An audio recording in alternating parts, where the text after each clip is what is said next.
Les membres du réseau TSN y vont depuis quelques jours d'un exercice destiné à faire réagir les amateurs, les connaisseurs de hockey, et ça fonctionne. Ça fonctionne parce que, j'en ai entendu parler, le réseau passe en revue l'histoire de chaque équipe canadienne et dresse l'alignement par excellence de chaque équipe.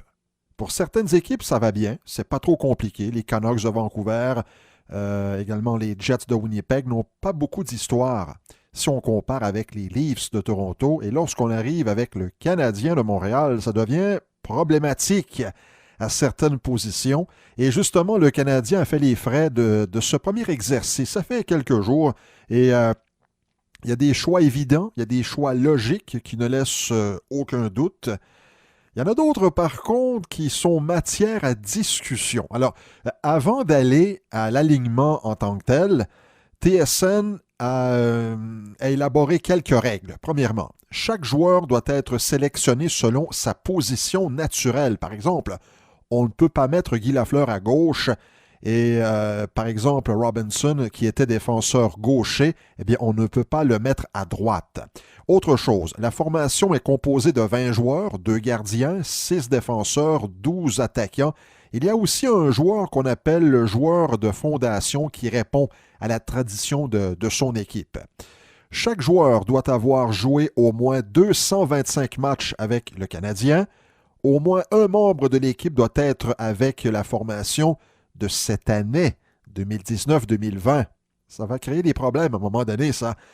Il doit y avoir aussi un trio composé de joueurs défensifs et une paire de défenseurs qu'on aurait sur la glace contre le meilleur trio adverse. Alors, voici les sélections pour l'alignement de l'équipe d'étoiles du Canadien, l'alignement d'étoiles du Canadien, selon les critères de TSN. Et juste pour vous dire à quel point c'était difficile pour le Canadien, il y a 12 joueurs sur les 21 choisis qui ont déjà porté le C de capitaine et 19 des 21 sont déjà au temple de la renommée. Alors, on débute dans le filet avec Ken Dryden et Carey Price. C'était le seul joueur que le Canadien de 2019-2020 pouvait placer sur cette formation. Mais à cause de cela, il y en a un qui n'est pas là. Hein? Vous savez de qui on parle. Je vais y revenir tout à l'heure avec, entre guillemets, les oubliés. Défenseur gaucher, Doug Harvey, Guy Lapointe, Larry Robinson. Il faut dire que c'est très solide à la ligne bleue pour le Canadien. Harvey qui a remporté 6 fois le trophée Norris. Ça, c'est pour le côté gauche. À droite, Butch Bouchard, Chris Chelios et Serge Savard, également très solide.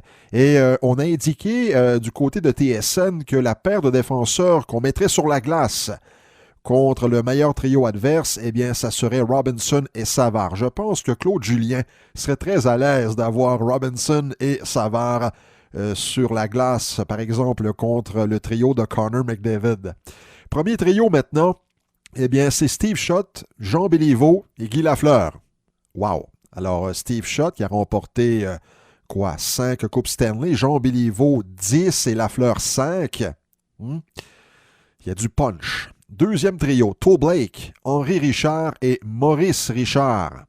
En fait, c'est le trio du punch avec Richard, Maurice et Toe Blake. Il ne manque que Elmer Lack qui est remplacé par Henri Richard. Troisième trio, Dickie Moore, Howie Morantz et Bernard Geoffrion. Je vais y revenir tout à l'heure à cette sélection de Bernard Geoffrion parce que selon moi, l'un des grands oubliés est relié à la sélection de Bernard Geoffrion. Boum, boum. Et le quatrième trio, ça c'est le trio pour menotter les joueurs de talent. Bob Gainey, Guy Carbonneau et Claude Provost. Claude Provost, c'est intéressant.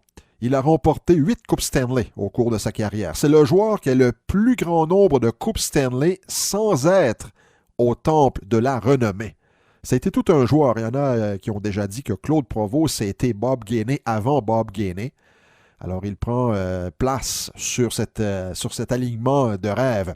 Et le joueur de fondation, bien, c'est Jacques Plante, qui a gardé les filets pour le Canadien de 54 à 63. Un grand innovateur, non seulement pour le masque, mais aussi lorsqu'il sortait de son filet.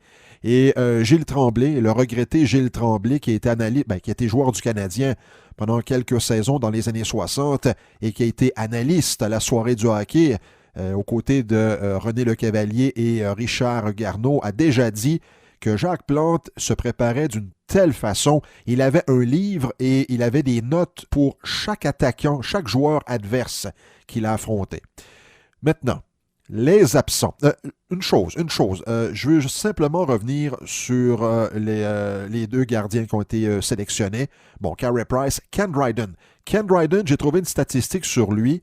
C'est quelque chose. Écoutez bien ça. Au cours de sa carrière, c'était une carrière écourtée, mais en 7 saisons et quelques matchs, lui, il était arrivé au printemps 71. C'est arrivé 2 fois. Seulement 2 fois qu'il a perdu 2 matchs de suite. Il a été devant le filet au-delà de 300 matchs. Et ça, on ne compte pas les séries. Alors seulement 2 fois que Ken Dryden a perdu 2 matchs consécutifs. Oui, une bonne équipe autour de lui, mais seulement 2 fois. Maintenant, les grands absents. J'en ai quelques-uns là. J'ai un ailier gauche, un ailier droit, j'ai 2 joueurs de centre, j'ai un défenseur gaucher, un défenseur droitier et un gardien de but. À gauche, Frank Mahovlich, acquis des Red Wings de Détroit, le Big M, son fameux surnom, le Big M. Il a disputé 263 matchs réguliers avec le CH. Alors, on demandait 225, il en a 263 et je ne compte pas les matchs éliminatoires.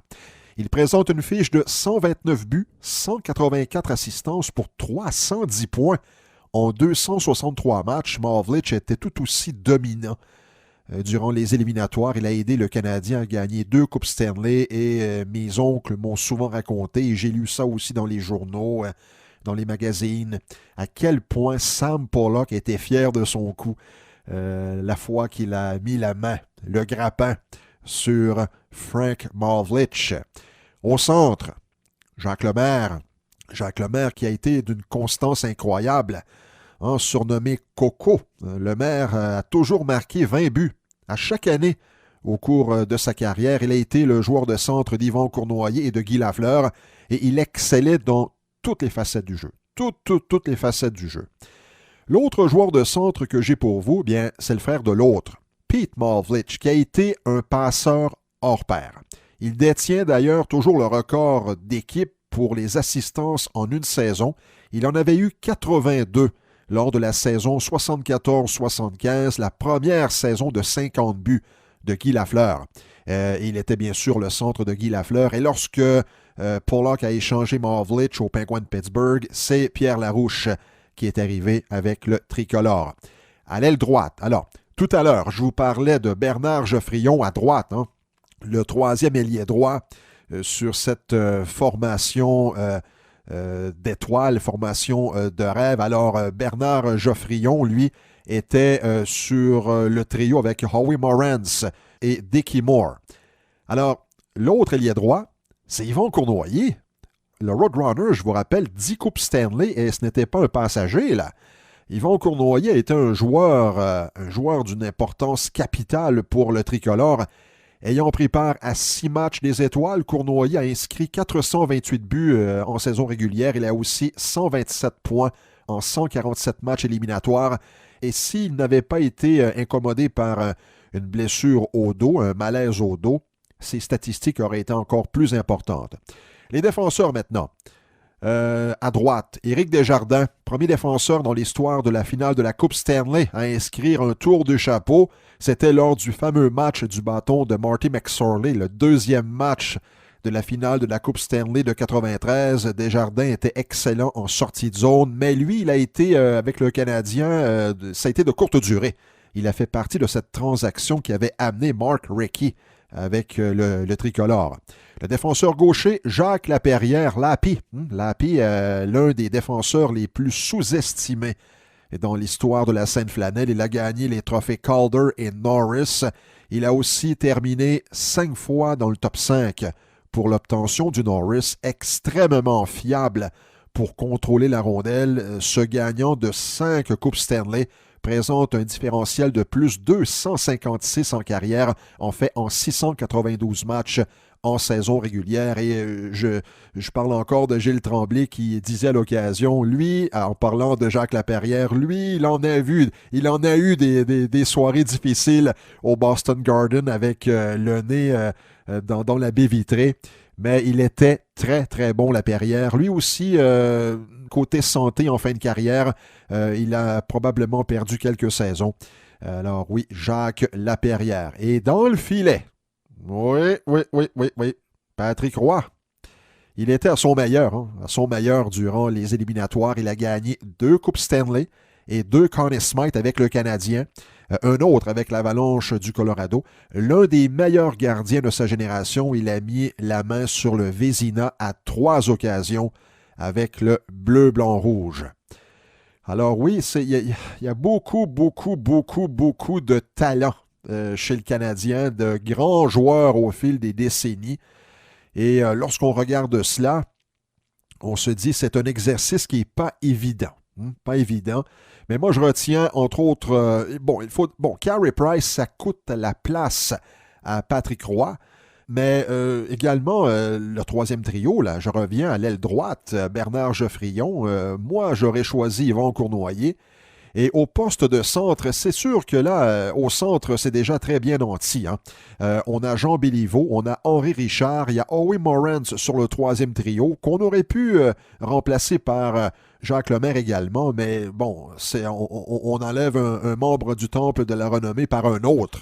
C'est pour vous dire à quel point les joueurs ont été marquants dans l'histoire du Canadien. Alors, tout ça pour dire qu'un excellent exercice de l'équipe de journalistes de TSN qui poursuit avec les autres formations canadiennes. Alors, êtes-vous d'accord avec les choix de TSN pour l'alignement par excellence, l'alignement de rêve du Canadien? Y a-t-il d'autres joueurs qui auraient mérité d'être sélectionnés? Moi, je pense entre autres à Pierre Larouche qui avait, un drôle de caractère, mais quel joueur de talent. Alors, d'autres joueurs, oui. D'autres joueurs peut-être, selon vous, qui auraient mérité d'être sélectionnés. Qu'en pensez-vous? J'attends vos commentaires.